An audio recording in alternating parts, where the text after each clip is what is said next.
Now, to many of us, 1906 seems like a really long time ago, when people's experience of an earthquake would have been wildly different to today, mostly because everything was still in black and white.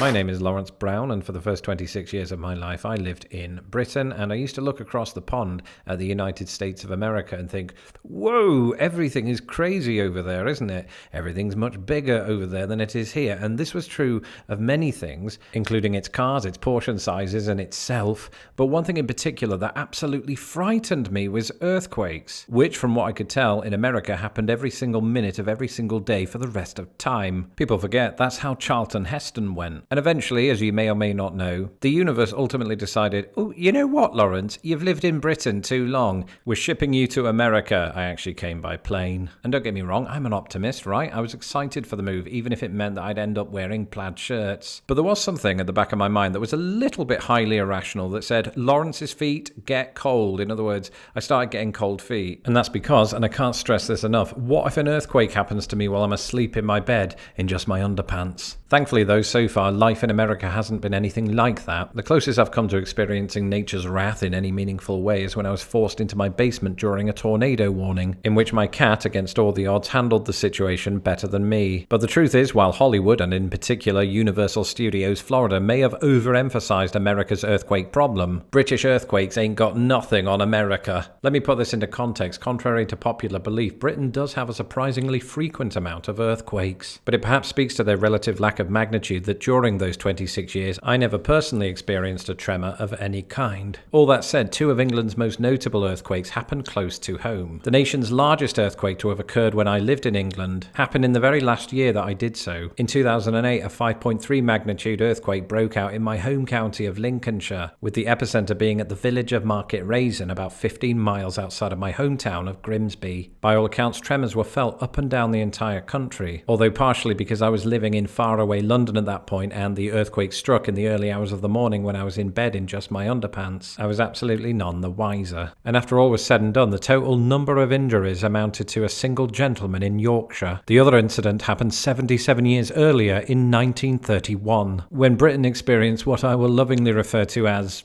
I don't know, the big one? Measuring an almighty 6.1 on the Richter scale, the Dogger Bank earthquake represents the only time in British recorded history that an earthquake has exceeded a magnitude of 6. Mercifully, injuries and property damage and things like that were kept to a minimum, largely because the earthquake struck not on land but in the North Sea, about 80 miles northeast of Grimsby. And while the resulting tsunamis proved to be mild and not at all dangerous, one woman, we'll call her Doris, is said to have died from the shock of the whole thing. The earthquake even produced a story of interest for my American viewers, as strong tremors were felt as far away as London, where they dislodged the head of the waxwork of Dr. Crippen. And speaking of alleged early 20th century American killers, let's talk about the San Andreas Fault. One of the chief reasons that I've never experienced an earthquake in the United States is that I don't live in California. I live in the Midwest. And when has the Midwest ever had a large earthquake?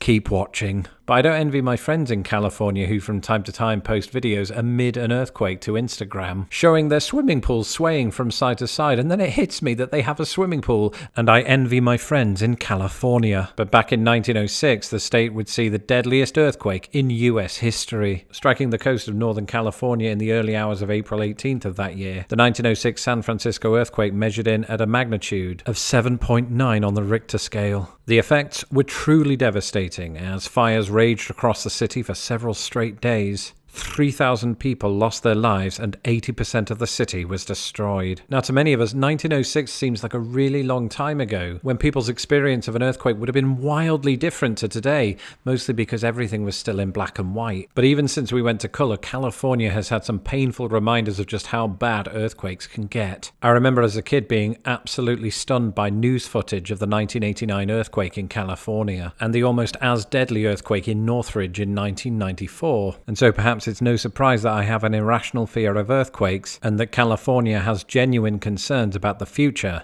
of the big one. But the biggest one in US history was not caused by deformations in the San Andreas Fault, but at the Aleutian Trench in Alaska. The Great Alaskan Earthquake of 1964 was what they call a megathrust earthquake that measured in at a quite frankly stupid 9.2 on the Richter scale. It resulted in the deaths of 132 people, and it's worth noting that most of these didn't die from falling debris or things like that, but from the resulting tsunamis. The fact that its epicenter occurred at Prince William Sound is about the only thing to which Brits such as myself can relate. You see, the earthquake was so large that next day it invited 11 aftershocks, each of which were larger than the largest earthquake in British history. To this day, it remains the second largest quake ever recorded on Earth. So, if you want to live in Britain or America and you want to avoid earthquakes, the answer is simple. Either live in Britain away from all of the world's major fault lines, or live in the United States but not on the West Coast. And that was kind of my theory. And then I learned about the New Madrid earthquakes of 1811 to 1812. Soon after that, I discovered that New Madrid was pronounced by locals in Missouri as New Madrid, and determined that we had an emphasis shift of seismic proportions. But in December of 1811, a large perimeter around northern Arkansas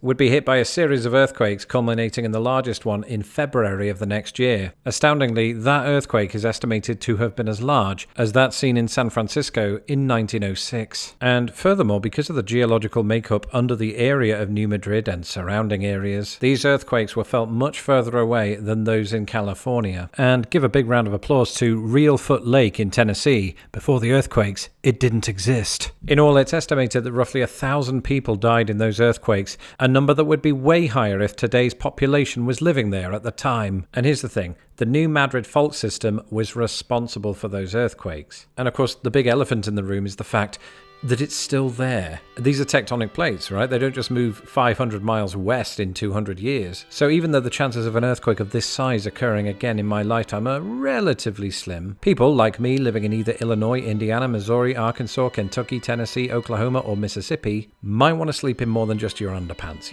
to be on the safe side. Thanks for watching, and stay safe.